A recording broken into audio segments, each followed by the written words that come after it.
Bismillah ar-Rahman ar-Rahim. Bismil Ab wal Ibn al-Ruh al-Qudus ila wahid Amin. My name is Friedrich Bokern and I'm speaking to you from the little peace center of Relief and Reconciliation in Akkar, the north of Lebanon, 12 kilometers from the Syrian border. It's a special day in Lebanon today. It's a public holiday, only in Lebanon. The day of liberation of the South. 26 years ago, on 25th of May 2000, more than a decade of Israeli occupation ended in the south of Lebanon. And the occupying forces left without a final victory, but it was a day of victory and liberation for all the people who had lived under their occupation for 18 years. Is it a reason to celebrate? Today, the situation seems worse than ever. I just came back from 1 week in Beirut, where I was sitting in university exams, but it was hard to concentrate on the exams because you had the constant noise of drones in the air above our heads. You have to imagine the sound of a lawnmower. Have you ever had a neighbor who was mowing their lawn at 8 a.m. on Sunday morning? This is the sound. But it's constant. And it is a deliberate psychological warfare because there is an alternation between strikes, drone strikes, with announcement, without announcement. There are announcements of strikes that are not followed by strikes, and there are shots in the heart of Beirut without warning. It has been going on for years and for decades, and it is still going on despite of the so-called ceasefire of April this year, 1 month ago. Since the ceasefire, Israel has still carried out thousands of strikes, killed more than 400 persons since the ceasefire. And European media are always saying this ceasefire is violated by both sides. It's a lie. This ceasefire is violated by one side and one side only. How many Israeli deaths have been since the beginning of the ceasefire? 0. More than 400 on the Lebanese side. More than 3,000 have been killed since this new war started in retaliation of the killing of the Iranian supreme leader by the US and by Israel.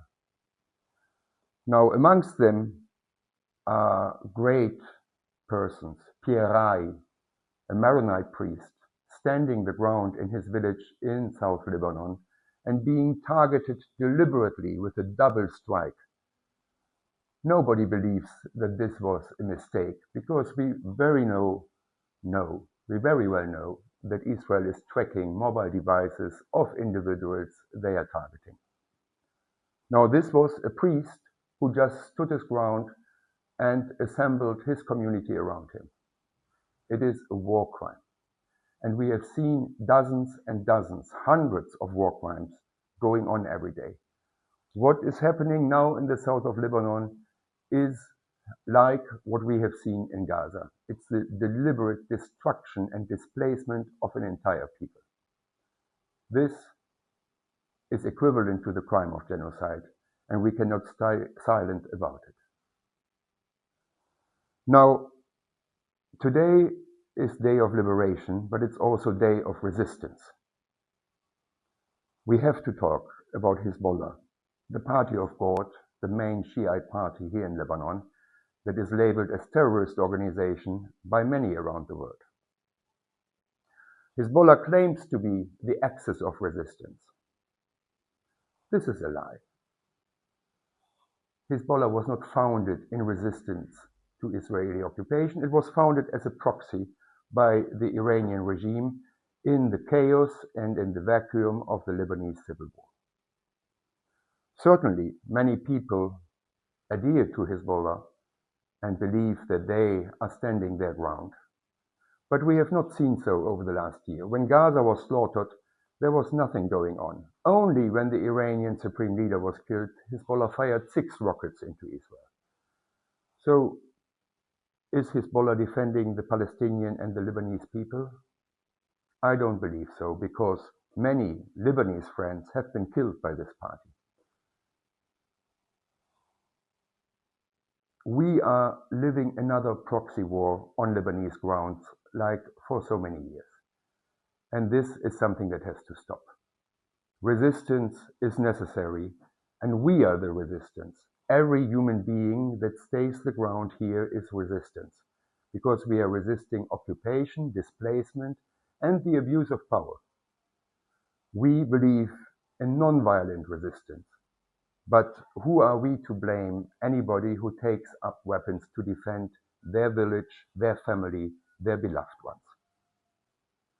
Now, resistance is necessary, and we all should be part of it, because we cannot stand idly by and watch how an entire people is displaced.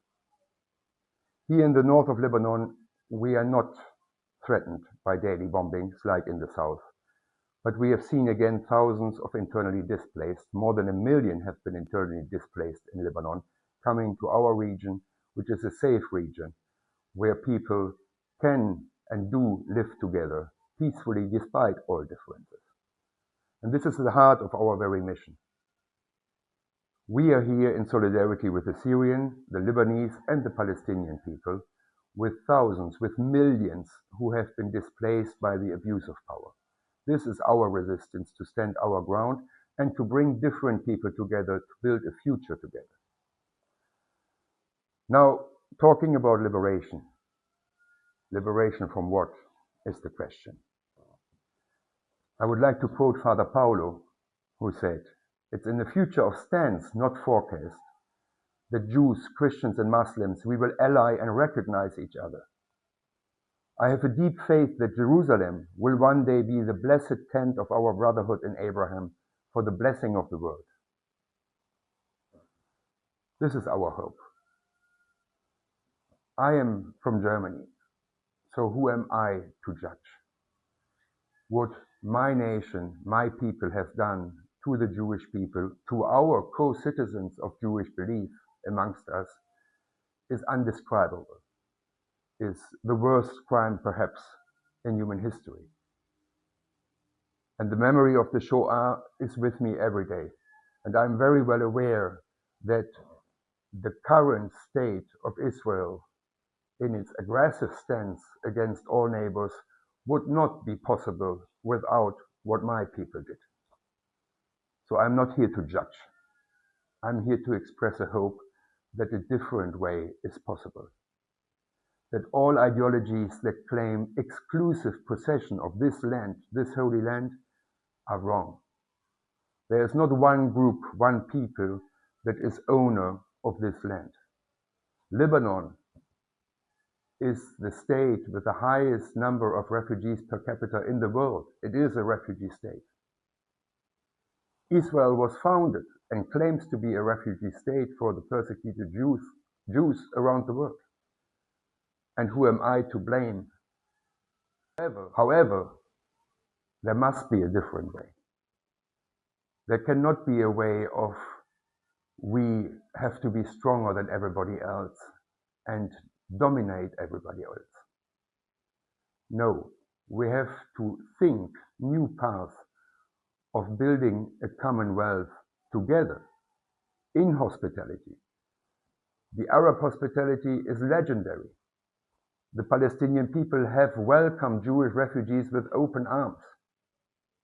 But they did not agree to be kicked out of their own land. Can you blame them? Can you blame anybody to resist, even with weapons, against an occupier that has killed hundreds of thousands, that has established now today an apartheid state where different populations have different rights, where the entire land is compartmented into zones where people can go and cannot go? This is not the way forward.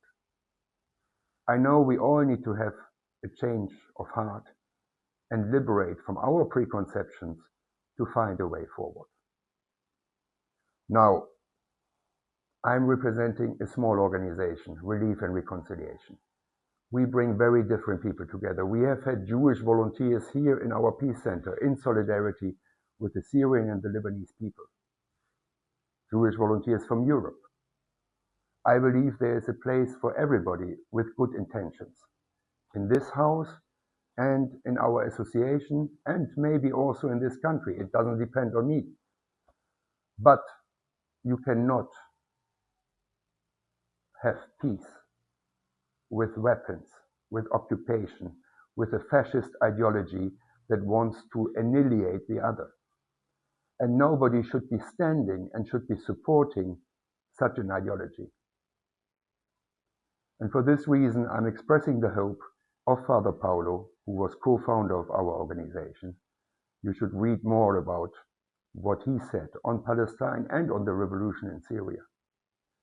I'm wearing the black keffiyeh in the tradition of Father Paulo, but Father Paulo himself was seen also in solidarity with the Palestinian people to wear the keffiyeh of Palestine, which was the clothes of the poor, of the shepherds, and is today a sign of resistance.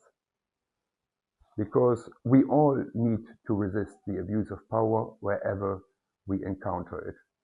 And I would like to end this little message with a message of hope that we can build a future together. But first, the crimes, the occupation, the displacement have to stop. Thank you for your support, and thank you for standing with us in resistance. And I hope to see you soon.